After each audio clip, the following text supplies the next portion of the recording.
अली भाई, मुसलमानों की पस्ती की वजह सिर्फ एक जुमले में क्या हो सकती है? कुरान से दूरी, बस।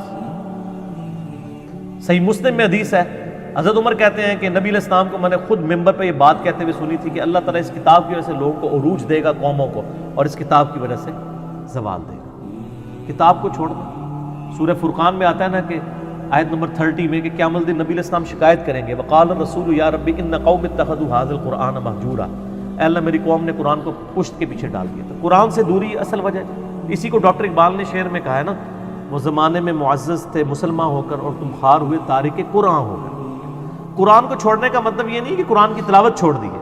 कुरान की तिलावत तो माशाल्लाह ये इतनी कर रहे हैं जितनी सहाबा ने भी नहीं की हुई। ज़ाहिर है सहाबा इकराम की अगर कोई बीवी मरती थी तो वो 40 दिन तक सपारे लेके तो बंदे नहीं बिठाए होते थे ना, ठीक है।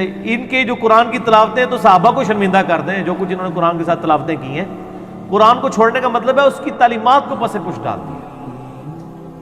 हालांकि कुरान पाक में क्या था, वऊहिया इलैया हाज़िल कुरआन लिउनज़िरकुम बिही वमन बलग, ऐ नबी फरमा दो कुरान मुझे इसलिए वही किया गया इसके जरिए मैं तुम्हें भी तबलीग करूं और जिस तक पहुंचे वो भी इसके जरिए तबलीग करे।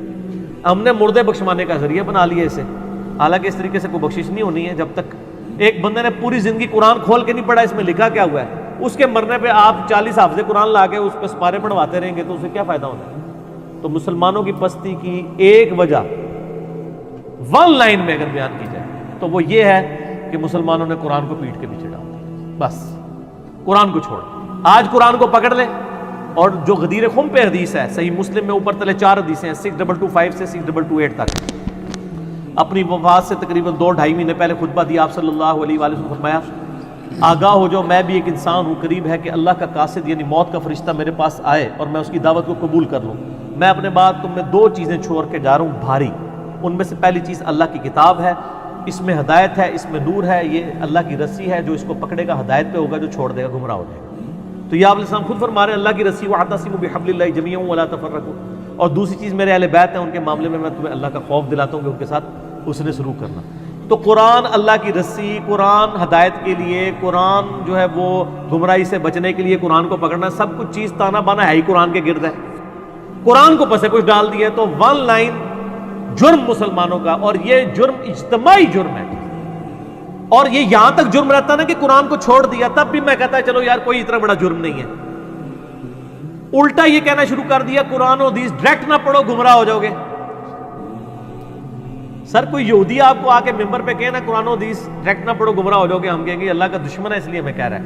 लेकिन मुसलमान नुमा, यहूदी नुमा मुसलमान मिंबर पे चढ़ के आपको कहता है कुरान डायरेक्ट नहीं पढ़ना, और फिर आपको ऊट पटांग मिसालें देगा जी, वो देखें जी वो दवाई लेने के लिए डॉक्टर के पास जाते हैं। सर कुरान पढ़ने के लिए आपके पास आते हैं तो आप कुरान पढ़ाते नहीं है ना। आप कुरान क्या पढ़ाते हैं ना उसका तर्जुमा पढ़ाते हैं, आप बुजुर्गों की तफसीर थमा देते हैं। कुरान पढ़ाए ना, क्या लिखा हुआ है सूरह, कुरान किस मुंह से पढ़ाएंगे? कुरान में तो पहले सफ़े पे आ रहा है इय्याका नअबुदु व इय्याका नस्तईन, और इन्होंने रोजाना या अली मदद का नारा लगाना है। ये किस तरह पढ़ाएं आपको इय्याका नअबुदु व इय्याका नस्तईन? कुरान में तो जगह जगह आता है अतीउल्लाह व अतीउर रसूल। तो ज़ाहिर है जो बार बार ये पढ़ेगा वो तो बार बार ये कहेगा ना कि आप मुझे ये ना बताएं कि फलां बुजुर्ग फरमाते हैं, फलां मुफ्ती साहब का फतवा है, मुझे बताएं अल्लाह और उसका रसूल क्या कहता है, तो दिमाग खराब हो जाएगा। अच्छा है सियाने जी, इन्होंने पता है कि ये काम खराब हो जाना है। कर रहे वैसे ठीक हो, तुसी दुनियावी इतबार से बिल्कुल ठीक कर रहे हैं कि कुरान हदीस पढ़ने से बंदा इनके मसलक पे नहीं रहेगा। हाँ मुसलमान बन जाएगा, इनके मसलक का बंदा नहीं बनेगा, बंदे का पुत्र बन जाएगा, इल्मी किताबी हो जाएगा। बस ज्यादा नहीं ना शेर, वो कहते नहीं बार बार पढ़ता है। सर तो पता नहीं है असल में इस मुआशरे में जो बंदा भी किताबों सुन्नत की बात करे उस पर पहला इन्होंने फतवा लगाना होता है कि कोई नया फिरका लॉन्च हो गया, ये वाबी हो गया, ये फलां है। तो इसलिए हम खुद ही ऐलान कर रहे हैं, कोई वाबी तो कभी नहीं कहेगा मैं वाबी नहीं हूं, कि ना मैं वाबी ना मैं बाबी, मैं हूं मुस्लिम इल्मी किताबी।